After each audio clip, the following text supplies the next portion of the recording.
Good morning students. अपना business economics के अंदर बड़ा क्लासिफिकेशन ऑफ कॉस्ट का टॉपिक चल रहा है, cost analysis and classification of cost, जिसके अंदर अपन ने लास्ट क्लास के अंदर मॉनेटरी कॉस्ट, उसके टाइप्स पढ़ा, उसके बाद में रियल या सोशल कॉस्ट वो अपन ने एनालिसिस किया था। उसी ट्रेंड के अंदर अपन आज थर्ड जिसकी कॉस्ट है वो ले रहे हैं इसके अंदर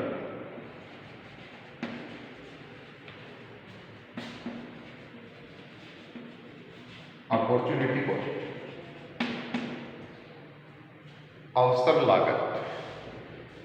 देखिए अपॉर्चुनिटी का मीन क्या है?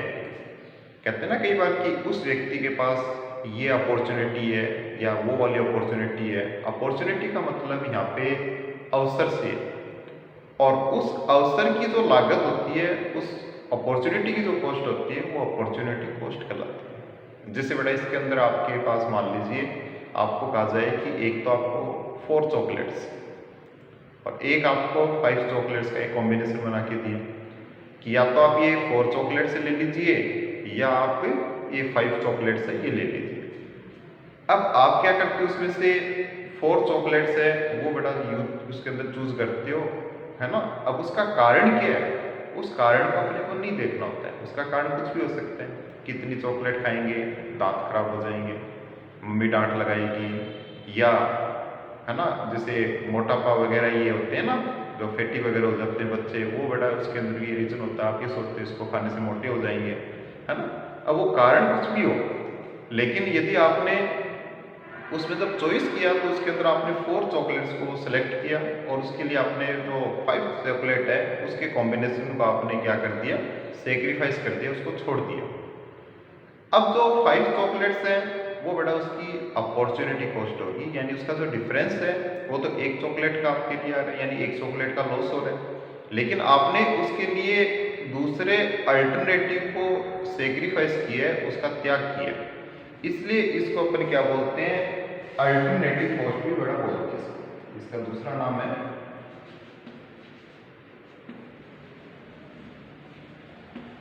अल्टरनेटिव, यानी उसकी दूसरी लागत। ठीक है, तो आपने क्या किया, जो 5 चॉकलेट्स का छोड़कर 4 चॉकलेट को बड़ा इसके अंदर एक्सेप्ट किया, वो उसकी अपॉर्चुनिटी कॉस्ट है। ऐसे जैसे अपन एग्रीकल्चर फील्ड से रिलेटेड भी एग्जांपल ले सकते हैं कि मान लीजिए एक एग्रीकल्चर फार्म है, उसके ऊपर एक फार्मर्स है, एक कल्टीवेटर है यानी किसान है, उसके पास से 2 ऑप्शन कि या तो वो एग्रीकल्चर फील्ड के ऊपर जो व्हीट है उसका प्रोडक्शन कर सकते हैं, या बेटा उसके ऊपर राइस है उसका प्रोडक्शन कर सकते हैं। अब मान लीजिए वो उसके ऊपर राइस का प्रोडक्शन करता है तो व्हीट का प्रोडक्शन उसको छोड़ना पड़ेगा। तो उसकी जो व्हीट का जो प्रोडक्शन है उसकी जो अमाउंट है या उसकी जो कॉस्ट है वो उसके लिए क्या है, अपॉर्चुनिटी कॉस्ट है। यदि वो व्हीट का उसके ऊपर प्रोडक्शन करता है और उस स्थिति के अंदर उसको मान लीजिए राइस का प्रोडक्शन छोड़ना पड़ता है, उसको सेक्रीफाइस करना पड़ता है, क्योंकि उसमें से उसके पास अल्टरनेट तो यूज है, यानी जो फैक्टर्स है उसका लिमिटेशन होने के कारण उसका यूज अपन एक ही कर सकते हैं। और यदि वो व्हीट का प्रोडक्शन कर रहा है और राइस का प्रोडक्शन को छोड़ रहा है, तो जो राइस का प्रोडक्शन है वो उसके लिए क्या, अपॉर्चुनिटी कॉस्ट है। ठीक है, इसको बड़ा अपन ऐसे भी समझ सकते हैं, जैसे अपने पास 2 प्रोजेक्ट हैं, प्रोजेक्ट ए और प्रोजेक्ट बी। अब मान लीजिए प्रोजेक्ट ए है वो आपको रिटर्न देता है यानी इनकम देता है 8%, और प्रोजेक्ट बी है बेटा वो इनकम देता है 10%। दोनों में यदि अपन कंपैरिजन करें तो जो प्रोजेक्ट बी है वो अपने को ज्यादा अर्निंग दे रहे हैं, लेकिन यदि अपन उसमें से प्रोजेक्ट है ए है उसको सिलेक्ट करेंगे तो प्रोजेक्ट बी है यानी जो 10% अपने को दे रहा है उसका डिफरेंस कितना है, 2% है, वो उसकी अपॉर्चुनिटी कॉस्ट है। अब ए को सिलेक्ट करने के कारण रिस्क फैक्टर है या अदर फैक्टर जो भी इसके अंदर है वो एक अलग बात है, उसको अपन नहीं देखते हैं।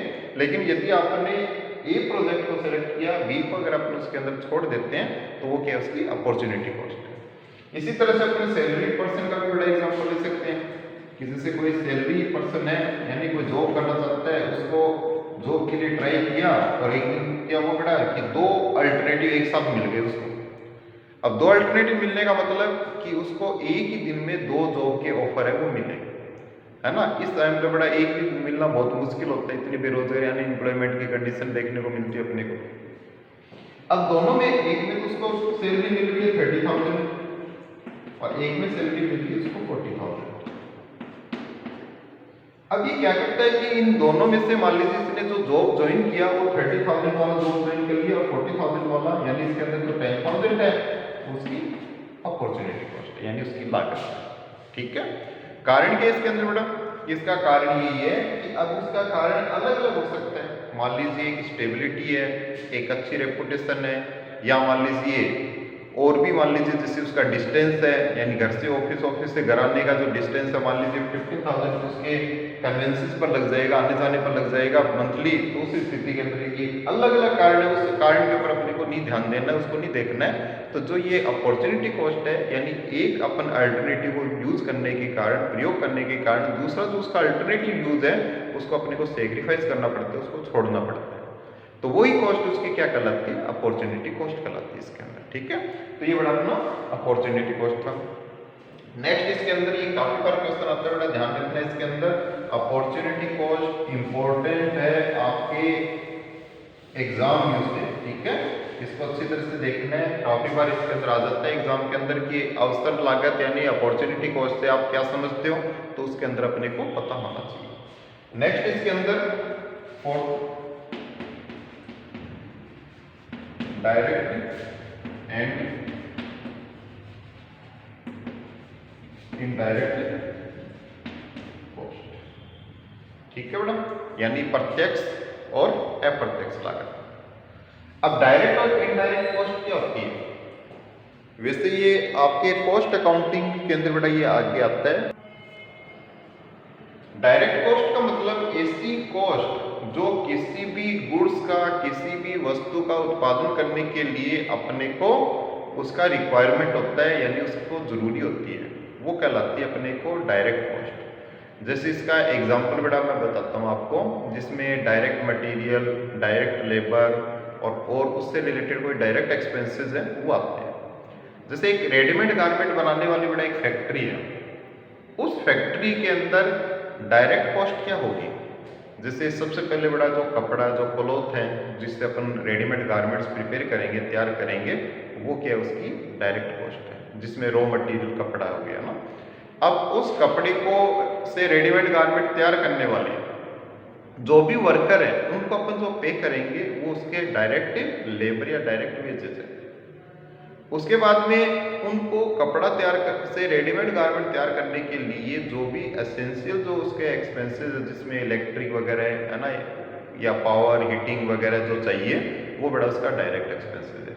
यानी इनके बगैर अपन प्रोडक्शन को नहीं कर सकते, उत्पादन को शुरू नहीं कर सकते, वो कहलाती है डायरेक्ट। ठीक है, उसके बाद में अब मान लीजिए उस कपड़ा जब इसके अंदर रेडीमेड गारमेंट तैयार हो गया, उसके बाद में उसके बटन वगैरह, उसका पैकिंग वगैरह का जो काम करने वाले जो लेबरर्स हैं या पैकिंग मटेरियल है, वो बड़ा एक्सपेंसेस तो हैं, लेकिन वो इनडायरेक्ट एक्सपेंसेस है। यानी जो वर्क है उसको स्टार्ट करने के लिए जिसका कॉस्ट का या जिस वैल्यू का या जिस मटेरियल का यदि डायरेक्ट इन्वॉल्वमेंट होता है वो डायरेक्ट कॉस्ट कहलाती है। डायरेक्ट कॉस्ट के अंदर नॉर्मली बड़ा 3 चीज ली जाती है। पहला डायरेक्ट मटेरियल,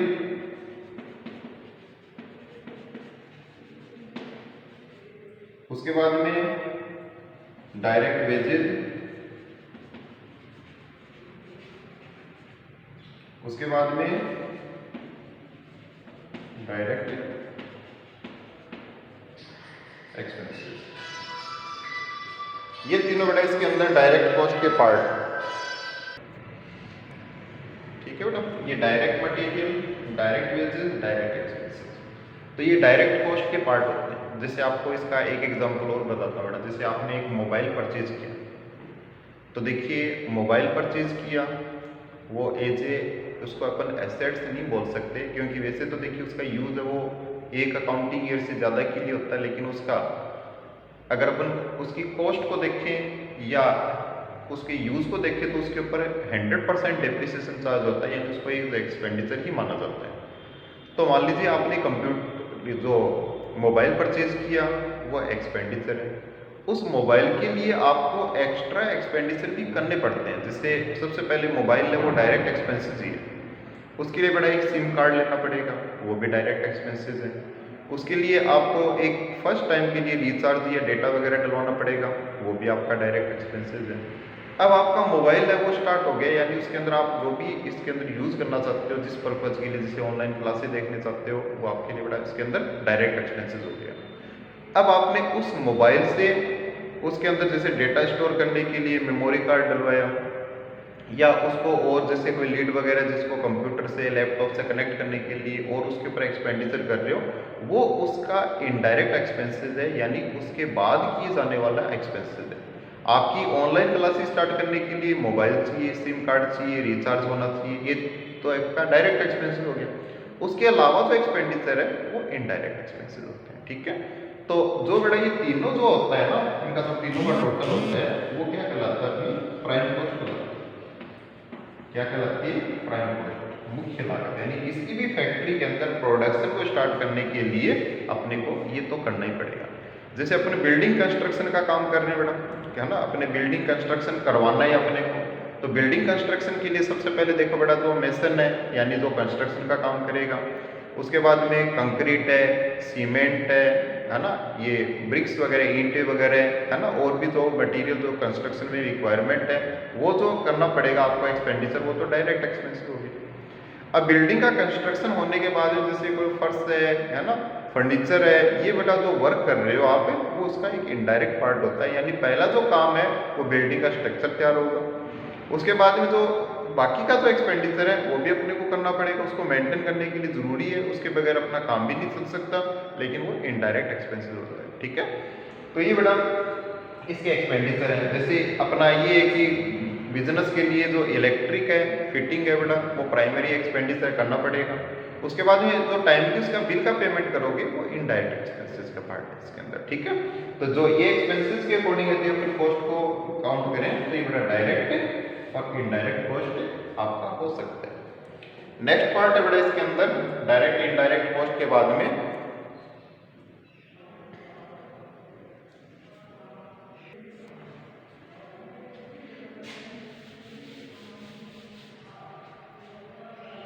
फिफ्थ नंबर पर है अर्जेंट एंड पोस्टपोनेबल कॉस्ट, ठीक है बेटा।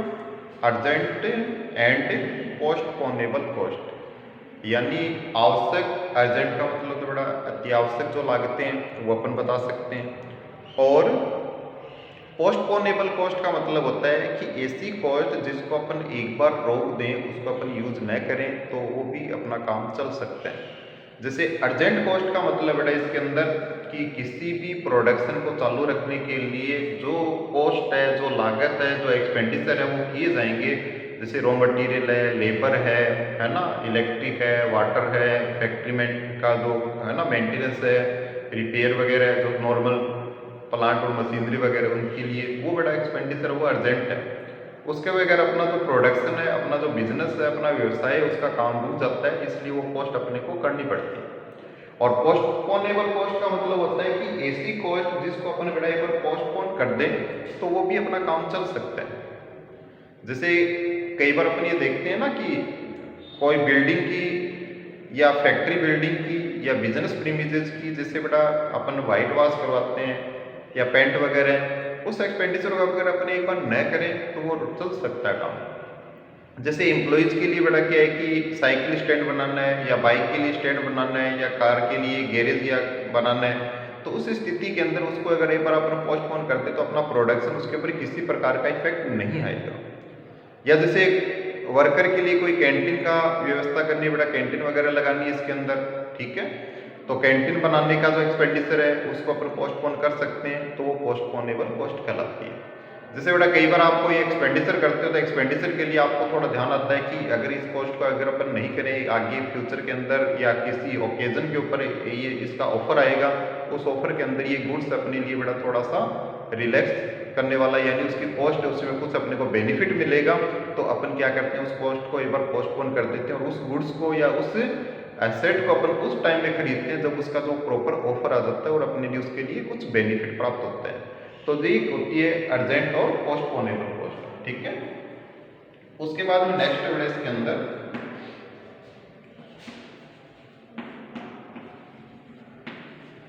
हिस्टोरिकल एंड रिप्लेसमेंट कॉस्ट, ठीक है। हिस्टोरिकल एंड रिप्लेसमेंट कॉस्ट, इसको बेटा बोलते हैं ऐतिहासिक या प्रतिस्थापन कॉस्ट। अब ये होती क्या इसके अंदर, इसका मतलब बेटा ये है कि आपने मान लीजिए फैक्ट्री के अंदर कोई भी प्लांट परचेज किया आज से 5 इयर्स बिफोर, यानी 5 साल पहले, और उस समय आपने उसके ऊपर जो एक्सपेंडिचर किया, जिस समय आपको प्लांट को स्टेब्लिश करने की लगाने की जो कॉस्ट आई, वो हिस्टोरिकल कॉस्ट कहलाती है, ऐतिहासिक लागत कहलाती है।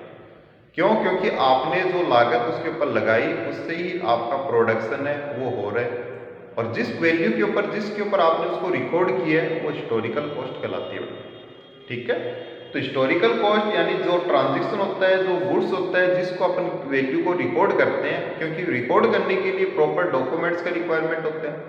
प्रॉपर डॉक्यूमेंट्स का रिक्वायरमेंट होने का मतलब आपने उस एसेट्स को जो परचेज किया था उसकी जो वैल्यू है वो वैल्यू ही अपन उसको अकाउंट बुक में रिकॉर्ड करते हैं।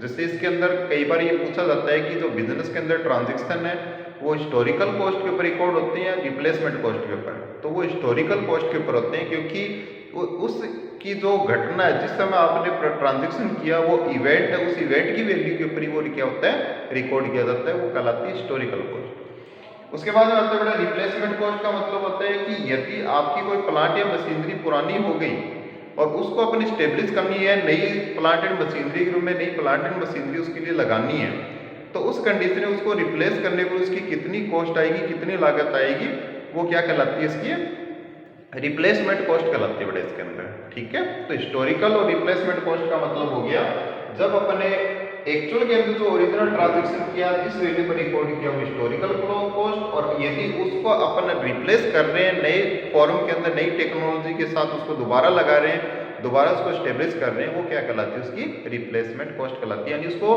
पुनर्स्थापित करने पर, दूसरी लगाने पर उसकी जो कॉस्ट है वो क्या कहलाती है, रिप्लेसमेंट कॉस्ट कहलाती है इसके अंदर, ठीक है।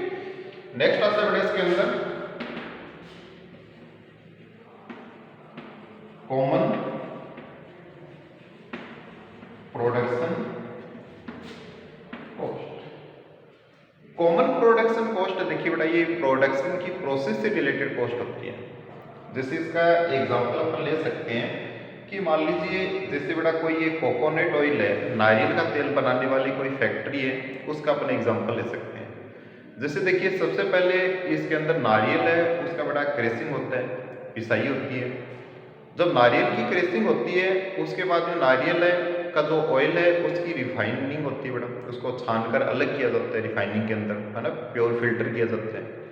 तो इसके अंदर देखिए क्रेसिंग की कॉस्ट और रिफाइनिंग की कॉस्ट है वो कॉमनली एक ही लगती है। लेकिन बेटा जब अपन प्रोडक्शन के अंदर जब उसकी रिफाइनिंग करते हैं तो रिफाइनिंग के अंदर अपना क्या होता है कि उसमें से कुछ स्क्रैप निकलता है और स्क्रैप से अपन क्या करते हैं, वेसलिन वगैरह बेटा ये बनती है। तो उसके लिए अपन क्या करते हैं कि शुरू में स्टार्टिंग क्रेसिंग रिफाइनिंग तक की जो कॉस्ट है वो तो सेम लगी, और उसके बाद में जैसे कोकोनट ऑयल बनाने के लिए बेटा उसकी कॉस्ट फिर अपने को अलग लगानी है, और उसके बाद में वेसलिन के लिए बेटा कुछ मटेरियल उसमें और ऐड करना है। तो वो जो पॉइंट होता है यानी वेसलिन और नारियल तेल वो पॉइंट कहलाता है उसका स्प्लिट ऑफ पॉइंट, ठीक है। यानी वहां से दोनों जो प्रोडक्ट है वो अलग अलग हो जाते हैं। उसके बाद में नारियल के लिए अलग एक्सपेंडिचर करना होता है, उसमें सन्स वगैरह ये डालने होते हैं पैकिंग वगैरह के लिए, और वेसलिन के लिए बड़ा अलग मटेरियल ऐड करके उसको तैयार करना होता है। तो वो जो कॉस्ट है वो क्या कहलाती है इसके अंदर, स्प्लिट ऑफ कॉस्ट कहलाती है। और उससे जो पहले की जो अपने इसका प्रोडक्शन जब स्टार्ट किया वो एक साथ स्टार्ट किया, और जो एक साथ उसकी जो कॉस्ट लगी वो क्या कहलाती है, कॉमन प्रोडक्शन कॉस्ट कहलाती है, ठीक है। उसके बाद में नेक्स्ट इसके अंदर पास्ट एंड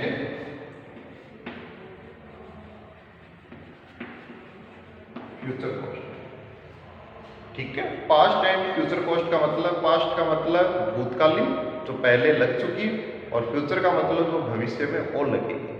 तो पास्ट एंड फ्यूचर कॉस्ट का मतलब ऐसी कॉस्ट, ऐसी लागतें जो आपने पीछे, है ना, या आपने इवेंट के रूप में, ट्रांजेक्शन के रूप में कर दिए, यानी हो चुकी है, वो कहलाती है पास्ट कॉस्ट।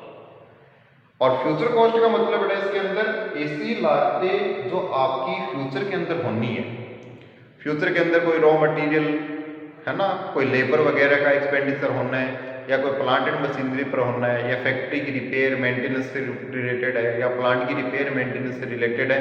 इस प्रकार की जो एक्सपेंडिचर की जो कॉस्ट है वो क्या कहलाती है? फ्यूचर कॉस्ट कहलाती है। यानी जो फ्यूचर में होगी वो फ्यूचर, और जो आपने पीछे कर दी यानी पास्ट में आपने कर दी वो क्या कहलाती है? इसके अंदर पास्ट कॉस्ट कहलाती है इसके अंदर। ठीक है बेटा, तो ये अपने देखिए बेटा इसमें opportunity cost, direct indirect cost, तो उसके बाद में urgent and postponable cost, common production cost अपने लिए इसके अंदर। ठीक है, उसके बाद में नेक्स्ट आती है बेटा इसके अंदर 9th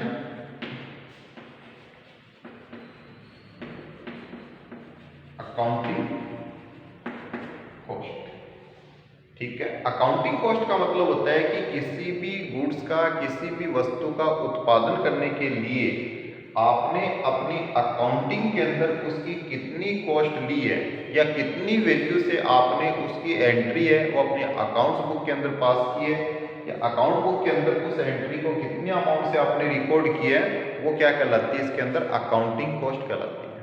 ठीक है, अकाउंटिंग कॉस्ट का मतलब जो अकाउंटिंग के अंदर जिस वैल्यू पर अपन उसको रिकॉर्ड करते हैं, जिस वैल्यू के ऊपर उसको दिखाते हैं, वो क्या कहलाती है बेटा? इसकी अकाउंटिंग कॉस्ट कहलाती है इसके अंदर। ठीक है, उसके बाद बेटा नेक्स्ट इसके अंदर ये नॉर्मली आपकी कॉस्ट है बेटा, इनका कंप्लीट आपके ये अपनी कॉस्ट है, लेकिन इसमें अगर अपन देखें तो इनके बारे में आपको बड़ा बेसिकली जानना चाहिए, इंपॉर्टेंट है, वो अपॉर्चुनिटी कॉस्ट ही।